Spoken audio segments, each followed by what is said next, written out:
মানুষ জীবনটা না বড়ই অদ্ভুত। তোমার সঙ্গে মানুষ মিশবে, কথা বলবে, তোমার পেট থেকে সব কথা, তোমার দুঃখের কথা বের করে নেবে।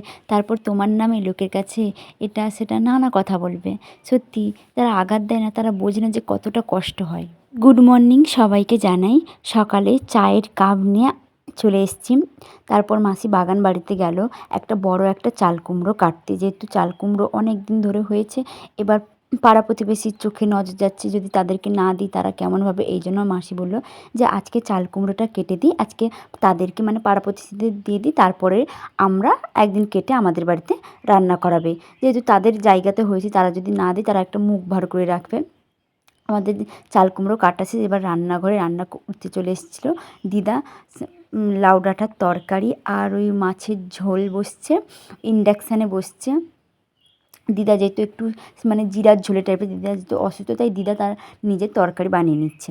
আর এখানে হচ্ছিলো শাক ভাজি।